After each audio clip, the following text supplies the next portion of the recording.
사도들이 백성에게 말할 때에 제사장들과 성전 맡은 자와 사두개인들이 이르러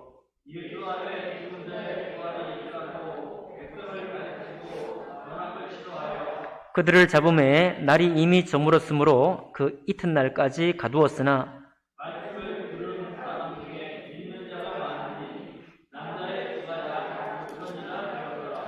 이튿날 관리들과 장로들과 서기관들이 예루살렘에 모였는데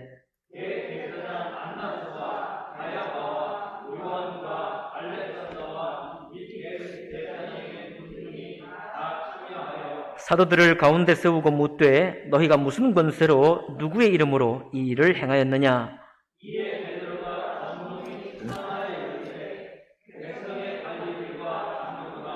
만일 병자들에게 행한 착한 일에 대하여 이 사람이 어떻게 구원을 받았느냐고 오늘 우리에게 질문한다면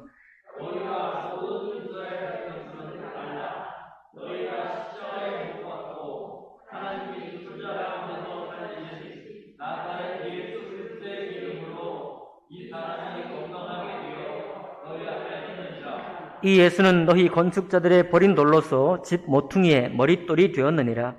다른 이로서는 구원을 받을 수 없나니 천하 사람 중에 구원을 받을 만한 다른 이름을 우리에게 주신 일이 없음이라 하였더라. 아멘. 말씀과 예배를 위해 기도하겠습니다.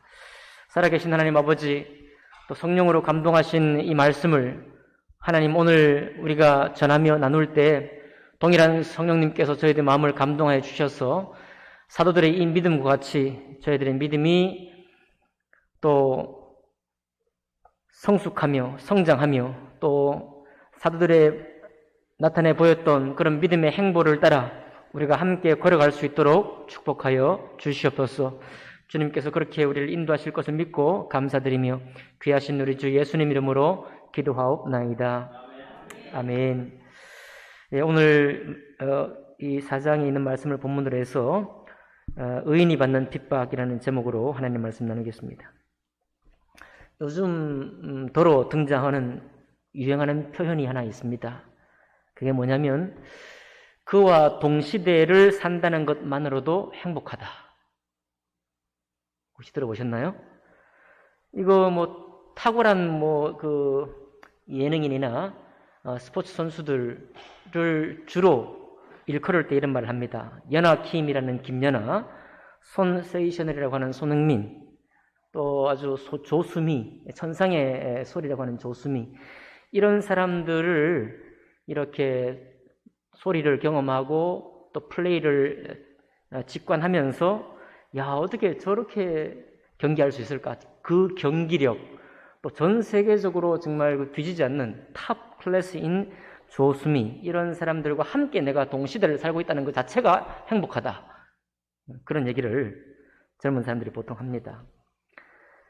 사실 뭐 직접 그 사람들 만나기는 하겠어요? 악수라도 한번 청해본 적 있나요, 우리가? 전혀 그렇지 않습니다. 미디어를 통해서만 간접적으로 우리가 접할 뿐이죠. 그런데도 불구하고 우리가 참 그 경기력이나 또 소리를 들으면서 받은 감동이, 이게 실제적인 감동이기 때문에 여러분 격하게 막 눈물이 울컥 쏟아질 때가 있잖아요. 그런 경험이 있기 때문에 이런 표현으로 영예를 돌리는 거죠. 야, 그와 동시대를 산다는 것만으로도 참 행복하다. 이게 좀 더 이제 과격하게 나아가면은 이런 사람들이 우리나라에 태어났다는 사실만으로 감사하다. 이렇게 가요. 이른바 국뽕까지 갑니다. 이런 사람들이 우리나라에 있다는 것만으로도 감사하다. 반면에 사람들의 이해관계에 영향을 미치는 권력자들은 분명히 열심히 일을 하는데도 불구하고 시기와 질투를 받습니다. 권력을 독점하는 대통령 정도라면 더 심한 거죠. 우리나라를 포함해서 모든 나라의 대통령의 지지율은요, 진보 대통령, 보수 대통령 살 것 없이 평균적으로 50%를 절대 넘지 않습니다. 평균적으로. 그 말은 평균적으로 50%는 지지하고 50%는 반대한다는 거예요. 박근혜 대통령은 진보 그룹에 의해서 박근혜라고 불렸습니다. 초기부터 끝날 때까지. 문재인 대통령은 보수 그룹에 의해서 처음부터 끝날까지 문재앙이라는 이름으로 불립니다. 여러분 태어나서 그런 얘기 남들한테 듣고 싶은 사람이 있을까요?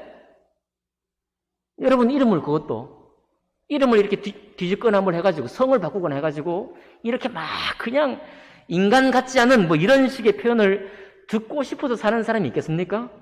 아무도 없을 거예요. 그런데 이상하게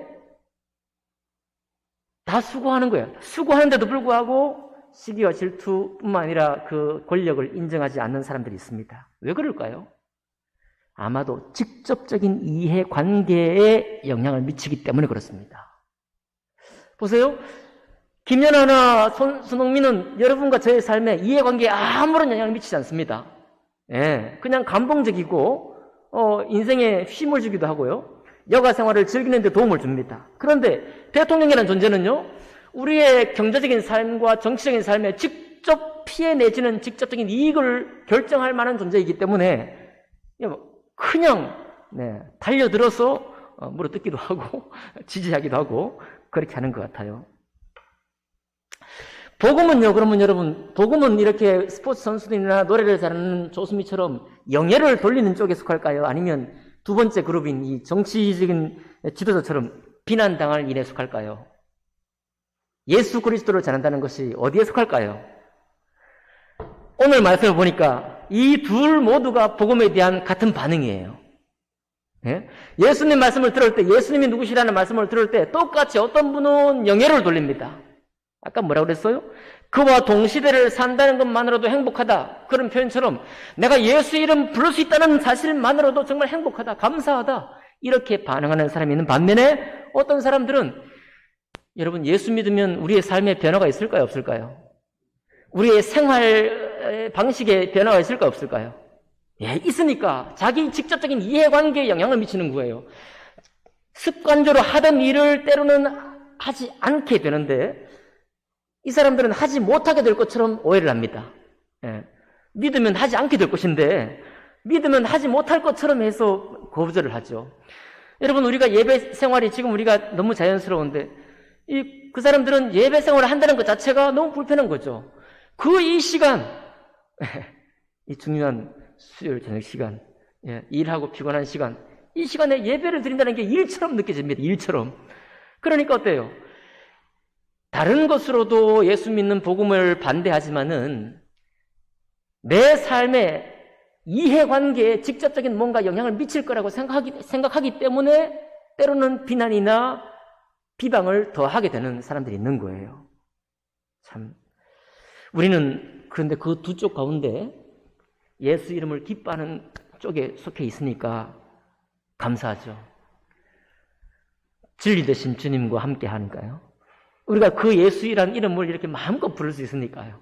예수님이 허락한 교회라는 제도, 비록 이제 이 사회 역사를 통해서 굳어진 제도이기도 하고 사람들이 만들어낸 제도이긴 하지만, 그러나 이 모든 제도와의 근원이 예수님께로부터 비롯되었기 때문에 우리가 정말 거룩한 마음으로 예배와 신앙생활 활동하는 것을 기쁘게 생각을 하는 것입니다.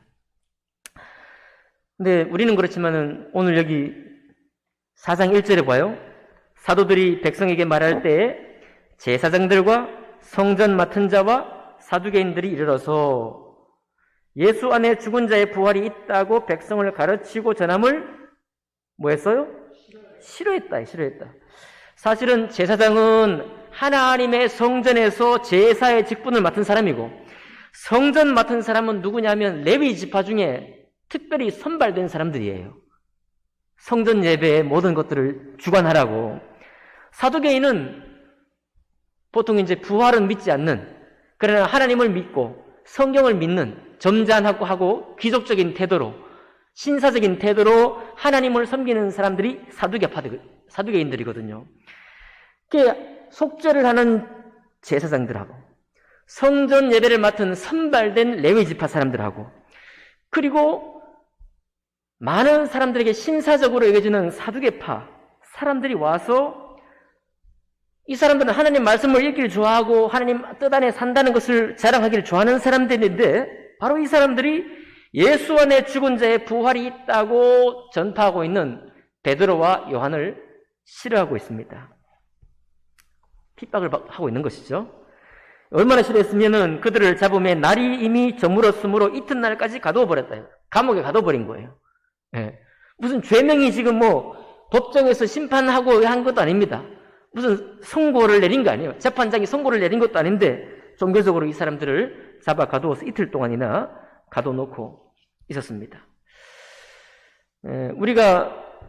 우리 스스로 신앙의 삶을 고백하는 것, 우리 스스로 우리가 주님 안에 있다는 사실을 자랑하면서 간증하는 것, 우리가 교회에서는 일반적인 아주 신앙의 모습이죠. 그런데 이것을 우리가 가지고 나가서 우리 친구들에게, 우리가 알고 있는 사람들에게, 아니 또는 낯선 사람들에게, 여기 베드로와 요한은요, 물론 베드로와 요한을 알고 있던 사람들이 있었겠지만 전혀 알지 못하는 사람들에게 가서 이스라엘 사람들아라고 선포했습니다.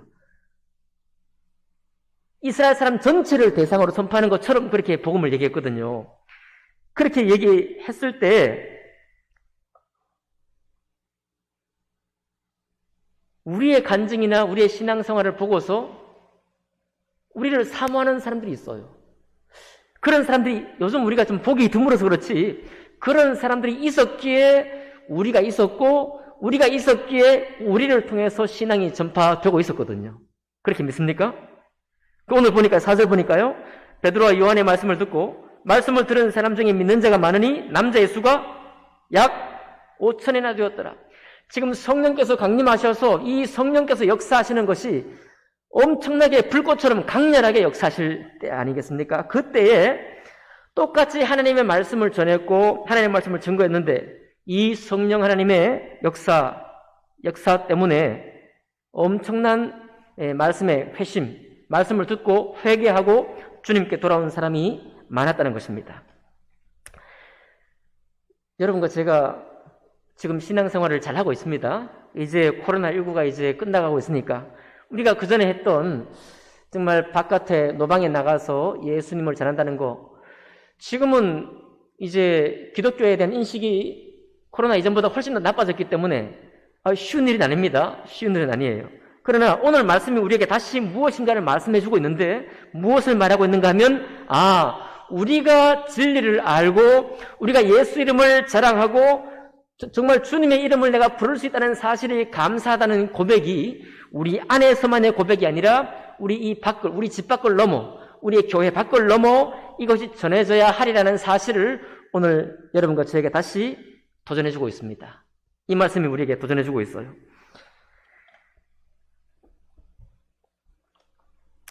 그런데 오늘 말씀의 제목이 의인이 받는 핍박이거든요. 의인이 받는 핍박인데 오늘 이 사도행전 4장에서 말하는 의인은 어떤 의인이냐? 어떤 의인이냐 이거예요. 우리가 선하게 살고 세상 사람들에게 정말 도덕적으로 윤리적으로, 예수님도 그렇게 말씀하셨기 때문에 윤리적으로 올바른 행위를 함으로 다른 사람에게 칭찬받는 그런 행동을 하고 또 그런 것을 충분히 이뤄낸 후에 예수 복음을 전하기를 원하느냐? 그렇지 않으면 주님께로 받은 그 진리의 확신, 그 기쁨이 있기 때문에 그런 삶과는 별도로 복음의 말씀을 전하기를 원하느냐? 오늘 말씀 보니까요, 여러분 베드로 사도는 예수님과 3년 반 동안 따라다녔잖아요. 그리고 예수님께서로부터 많은 말씀을 배웠습니다. 한데 우리가 베드로를 보면은 사실 다른 사람 앞에 떳떳하고 자신 있게 나타날 수 없는 그런 삶의 흔적들이 있잖아요. 예수님을 3번 부인했다든지, 이거 정말 하나님이 보내신 예수 그리스도를, 우리의 구주를 몰라서 그가 저주하며 부인하기까지 했다는 이 사실을 볼 때, 그리고 그 전에 얼마나 많은 제자들이 누가 크냐, 우리 지난주에 말씀 나눴지만요, 누가 크냐는 육적인 문제 가지고 얼마나 주님을 오해했습니까? 그런 기억들이 베드로를 사로잡고 있었다고 한다면 베드로가 공중에서 전 이스라엘 사람들을 대상으로 예수 복음을 전할 수 없을 것 같아요. 여러분, 우리는요, 우리의 행실이 우리 양심을 책망합니다.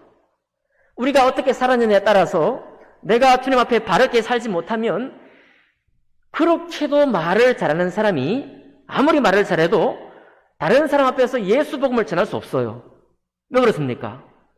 내 행동이 내 양심을 책망하기 때문이에요.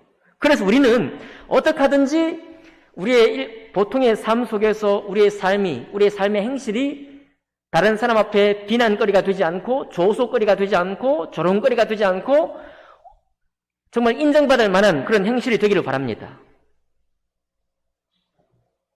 그런데 그것보다 더 중요한 게 뭐냐면 만일 베드로가요 그런 삶의 아픈 기억들 다른 사람 앞에 공중 가운데 예수 이름을 증거할 만한 사람으로 하기에는 너무나 뚜렷한 잘못된 기억들에 사로잡혀 있었다고 한다면 베드로는 오늘처럼 할 수 없을 거예요. 왜냐하면 베드로는 사람들에게 행실로서 많은 사람들에게 옳다 인정함을 받을 만한 시간을 지금 갖지 못했습니다. 왜냐하면 주님이 십자가에 죽으시고 사흘 만에 부활하셨잖아요. 부활하시고 오순절날에 해서 40일가량 되지 못해서 지금 성령의 감동을 입고 예수님이 정말 나의 구주요 인류의 구주다. 이분을 통하지 않고는 하나님께 나올 사람이 없다라는 것을 진실로 깨닫고 나자마자 자기 인생을 책잡았던 어제의 일, 그저께의 일, 1년 전의 일 충분히 나를 끌어내려서 더 이상 내가 하나님의 예수님을 입에 올릴 수 없다고 생각할 수 있는 기억들이 있는데 그럼에도 불구하고 거기에 사로잡히지 않고 베드로가 복음을 담대히 전했습니다. 이유가 뭘까요? 우리가 이 비밀을 하나 발견하는 거예요. 내 삶이 많은 사람 앞에 떳떳해지는 거 중요합니다.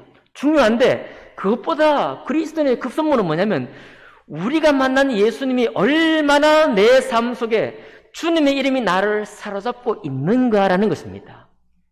주님의 이름이 얼마나 강력하게 나를 사로잡고 있느냐가 관건이라는 거예요. 오늘 보니까 의인이 받는 핍박인데 의인이 핍박받는 게 당연하죠. 아까 좀 전에 의인이 아니라 세상 일을 할 때도 중요한 권력자의 위치에 있으면 핍박, 비난과 조롱의 대상이 된다는 것 우리가 다 알고 있습니다. 그러면 신앙적으로 의인은 어떤 사람이냐? 여기 사도행전 4장에서 보여주는 의인은 뭐냐면 예수 이름으로 말하는 사람이 의인이에요. 사도행전 4장의 기초에서 하면 그렇습니다. 지금 베드로가 진리 되신 예수의 이름을 많은 사람 앞에 증거하고 있는데 그 증거하는 일만으로 지금 핍박당하는 거예요.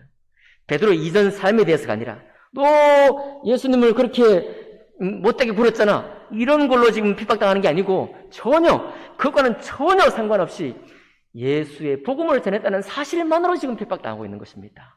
이것이 바로 의인이 받는 핍박의 오늘 사도행전 4장에 보여주는 의인의 모습입니다. 그런데 또 7절에 보니까요. 이 사람들이 핍박하며 묻는 것도 하나밖에 없어요. 사도들을 가운데 세우고 묻되 너희가 무슨 권세와 누구의 이름으로 이를 행하였느냐? 공격하는 게 베드로의 삶이라든지 베드로의 말투라든지 베드로의 표정이라든지 베드로의 이전 역사라든지 이런 걸로 묻는 게 아니라 뭔가 지금 복음을 선포하고 간증이 될 만한 일이 생겼는데 도대체 이 일을 무슨 권세와 누구의 이름으로 이 일을 행했느냐? 그 사람들이요.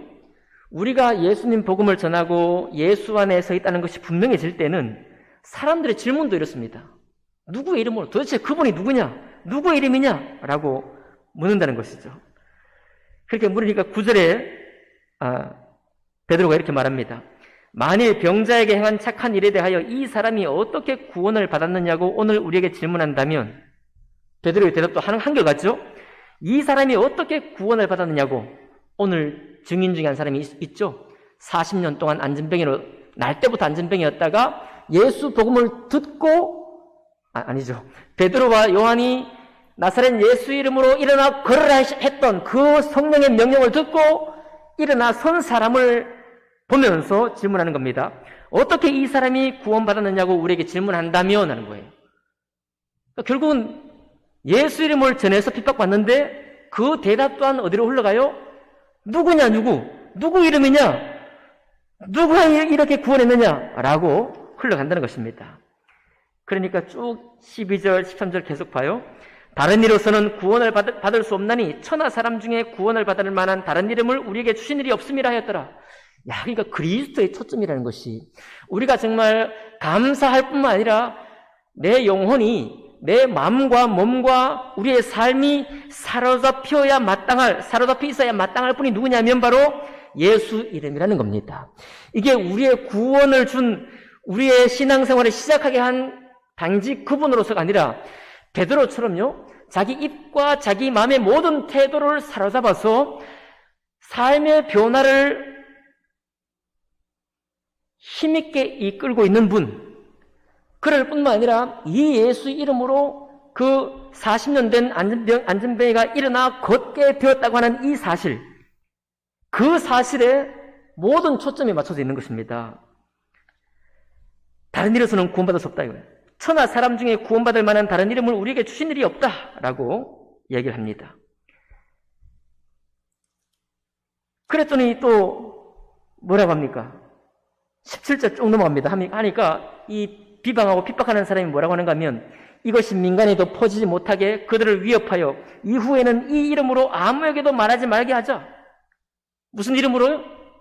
이 이름으로 아무에게도 말하지 말게 하자. 그러니까 오늘 이 의인은 어떤 사람이냐, 베드로와 요한은 어떤 사람이냐, 사도들이니까 우리와 다른 게 그런 게 아니라, 믿음 안의 의인은 어떤 의인이냐 하면 예수 이름이 얼마나 감사한지, 예수 이름이 얼마나 탁월한 이름인지, 예수 이름이 얼마나 우리 삶을 다 메워주고도 내 삶을 완전히 변화된 삶을 살고도 전혀 아깝지 않을 뿐만 아니라, 아까 뭐랬습니까? 그와 동시대를 산다는 것만으로도 행복하다. 아니, 예수 이름을 내가 말하며 예수님이 하신 일을 내가 말하며 산다는 것만으로도 나는 아깝지 않다, 행복하다, 나는 모든 것을 받은 것 같다 라고 고백하는 사람이 의인이에요. 아니, 사도행전 4장이, 우리 오늘 성경이 우리에게 말하는 것이 이것이 의인이라는 것입니다. 그렇기 때문에 여러분, 자, 이제 우리는 여기까지 보면서요, 우리는 이 두 가지 하나의 선택지가 있는데, 하나는 우리가 늘 하는 말대로 나의 행실이 충분히 다른 사람에게 인정되고 나 스스로도 만족될 만큼 의인이 될 때 나의 삶으로 내가 예수님을 전할 거야 라고 하는 믿음을 가진 분이 계시다면 선택하셔야 됩니다. 뭘 선택하셔야 되냐면 그 선택으로 끝까지 밀고 나가야 돼요. 끝까지 밀고 나가면 답이 나옵니다.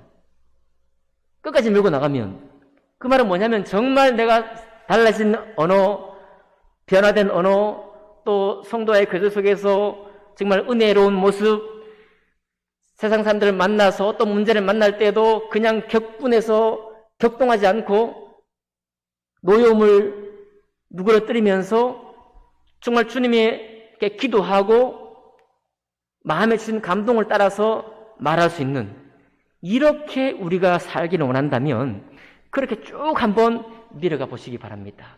그러면 거기에서 주님이 우리에게 뭔가 하실 말씀이 있을 거예요. 또 하나는 뭐냐면 오늘 여기처럼 말이에요. 내 비록 허점이 많고 10년, 20년 동안 신앙생활 하면서 이것만은 좀 바꿔버리라 다짐하고 또 기도하고 고민해 봤지만 전혀 바뀔 조짐을 보이고 있지 않은 어떤 문제가 내가 있어요. 그러면 여러분, 그 일을 가지고 이것이 개선될 때라야 내가 주님 일을 할 수 있겠다라고 하신다면 그건 속는 거예요. 그건 나에게 속는 겁니다. 베드로를 보면 알 수 있어요. 그렇게 할 것이 아니라, 비록 사도 바울도 뭐라고 그랬나요?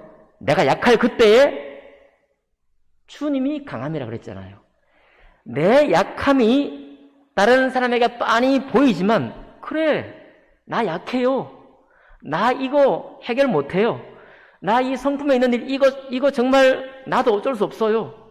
그러나 나에게 있는 게 있는데 나는 정말 예수님을 사랑합니다. 나는 정말 예수님 너무 사랑하기 때문에 예수님을 닮기로 정말 작정했어요. 비록 닮기로 수고하고 노력하고 애썼지만 이 부분은 당신 보시기에 미흡하고 만족스럽지 못해요. 그러나 그럼에도 불구하고 나는 예수님을 자랑할 수 있어요 라고 우리가 할 수 있다면 우리의 믿음과 우리의 신앙은 더 분명한 신앙이며 더 분명한 믿음이 될 것이라 그렇게 생각합니다. 그렇게 믿으시나요? 계속 오늘 말씀이 그 이름에만 집중합니다. 그 이름에만. 또 사도행전 4장 18절에 볼까요? 4장 18절에 보니까 그들을 불러 경고하여 도무지 예수의 이름으로 말하지도 말고 가르치지도 말라. 뭐만 하지 말라는 겁니까? 말씀을 전하지 말라는 것도 아니고 가르치지 말라는 것도 아닌데 예수 이름으로 하지 말라 이런 거죠. 예수 이름으로. 그래서 여러분, 우리의 신앙생활은 지금까지도 우리가 그렇게 하고 있지만 예수 이름이라는 이 분명한 사실, 이 분명한 확신 속에서 우리의 신앙생활이 진행되어야 될 것을 오늘 이 말씀이 우리에게 주고 있습니다. 그 다음에 우리의 행실 말씀드렸죠? 행실은요, 우리의 성품적인 결함을 완전히 고치는 데 있지 않습니다. 왜냐하면 베드로가 이 말할 때 5,000명이 구원받게 되거나 말씀에 감동을 입었던 이유가 하나 있었는데 그게 바로 뭐라고 그랬어요? 나면서부터 40년 동안에 안진병이었던 자가 예수 이름으로 일어났다는 그 간증이 있었죠. 그 간증 때문에 대제사장과 성전 맡은 자하고 사두개인들이 막 핍박을 하고 베드로와 요한을 잡아 죽일 듯이 덤비다가도 무서워서 덤비지를 못했어요. 왜냐하면 많은 사람들이 그 변화가 사람이 이룰 수 있는 변화가 아니라는 것을 알았기 때문에 그 간증자가 옆에 있고 베드로가 지금 설교했던 설교의 말씀이 있고 예수 이름이 있기 때문에 핍박하는 사람들도 대놓고 핍박하지 못한 것입니다. 그런 가운데 수많은 백성들이 주님께 돌아왔다는 고백이 오늘 여기 있는 거거든요. 그러니까 우리의 삶이 행실이 온전해지는 것을 목표로 하기보다는 내 안에 주님의 간증을 말하는 것입니다. 내 삶의 주님의 간증이에요. 내 삶에 예수 이름으로 인한 간증, 예수 이름 때문에 나에게 찾아온 이 간증, 그 간증이 있으면 내 성품 결함이나 부족한 것 때문에가 아니라 그 간증으로서 우리가 하는 말이 증거가 된다고 얘기하고 있습니다. 우리가 예수 이름을 전할 때, 우리가 복음 말씀을 전할 때 내게 있는 간증이, 내게 있는 흔적이 나의 말을 감동케 해서 상대방에게 전달될 수 있다는 것을 오늘 말씀 우리에게 보여주고 있습니다. 이렇게 말씀드리면 또 목사님, 우리에게 이마만큼의 놀라운 간증이 없어서 이게 좀 어렵습니다. 이런 생각이 금방 들어요. 놀라운 간증이. 그러나 여러분, 우리 삶 속에 주님께서 우리를 변화시키고 또 내가 어떤 선택이나 결단을 내려서 여기까지 왔던 그 삶 속에는 분명히 우리의 간증이 있습니다. 그 간증은 내가 만들었다고 할 수 없고 주님께서 인도하신 간증이 있어요. 그거 있으면 예수 이름에 우리 마음을 더 쓰고 또 주님이 정말 나의 구주가 맞고 내 인생의 주님 맞고 베드로 사도처럼 온 마음을 다해서 이 이름만을 영광을 돌리고 영광을 하는 일이 나에게 큰 기쁨이다. 그 확신 가운데로 우리가 나아가기를 원합니다. 그럴 때 주님이 우리를 쓰신다는 약속이 오늘 사도행전 4장에 나오는 약속입니다. 여러분 어떻습니까? 정치인들이 비록 시기와 질투를 받아서 정말 성도 이상하게 부르고 이름도 이상하게 부르는 것을 불러도 3년 하고 내려오지 않습니다. 물론 탄핵하면 내려오지만 5년 임기를 다 채우거든요. 맞죠? 그런 비방을 받으면서 5년 임기를 다 채웁니다.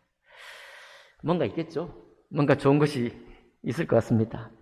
오늘 여러분, 우리는 김연아, 손흥민, 조수미보다 탁월한, 저들이 비교할 수 없는 정말 주님의 이름을 우리가 부르고 그분 안에 산다는 것만으로도 우리가 비할 바 없는 행복을 누리고 있는 사람들인데 이 사실이 다시금 우리 마음에 새롭게 되기를 원합니다. 그럴 때 우리는 의인이 될 뿐만 아니라 우리 입술로 예수 이름을 주목하고 예수 이름, 언제나 예수 이름, 예수님처럼 그런 생각 속에서 오히려 비난과 핍박이 있을 것을 알지만 계속해서 우리의 간증과 함께 주님 앞으로 걸어가게 될 줄 믿습니다. 그렇게 되시는 여러분과 제 삶이 되기를 주님 이름으로 축복합니다. 기도하겠습니다.